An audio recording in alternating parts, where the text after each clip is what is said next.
Greetings, viewers. Thanks for joining me out in the garage for a minute. Doing a few more things to the mini truck. I showed you a little video on how to do that speedy sleeve, or the harmonic balancer sleeve. I wanted to show you how to adjust the valves real quick. While you got your wrench on the harmonic balancer bolt so you can spin your engine, make sure your valves are not anywhere near the cam lobe, okay? That's important.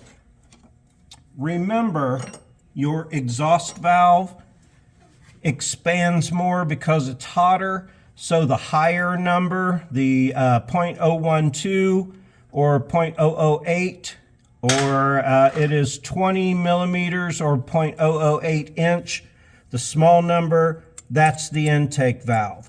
The larger number is your exhaust valve because it, like I said, expands more. So as long as you got your off of your cam lobe, taking my gauge, and you want to put it in between this adjuster and the valve itself. These are the cold measurements, by the way, and that's moving with some resistance, so that's good. This one, number 2 cylinder intake, is also off, but if you look at it, it slides in and out real easy, and you still have some up and down right there. So how to adjust that? You can adjust the top with a screwdriver. You take your retaining bolt loose, it's a 12, and now I'll turn that screw. Take a note of where it's at now.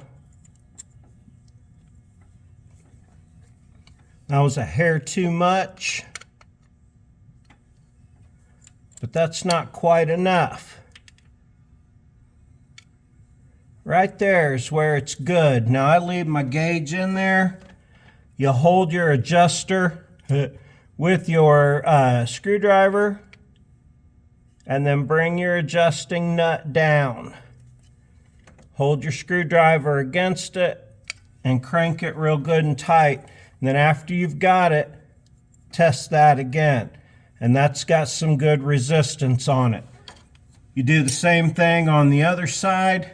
Just turn your crank and cam until you have your unit flat and not on a lobe.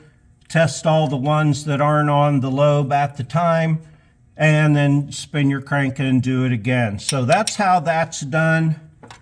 According to my research, 0.008 inches or 0.20 millimeter on the intake.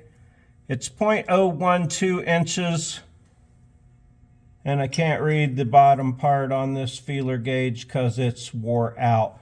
But anyway, that's how you do that. So thanks for joining me. Getting this engine back together here, piece at a time. I'm going to do some gauges next, I think. Maybe I'll send a little video of that up. And then we'll put the rest of this all back together again. So thanks for joining me for just a minute to see how to adjust the valves. This is how you do it cold. There's a warm adjustment measurement you can look up too. I'm doing it cold because the engine's cold and I got the valve cover off. I'll finish this up. Like, subscribe, comment, check out some of my other shows. I really appreciate you. Have a super great day.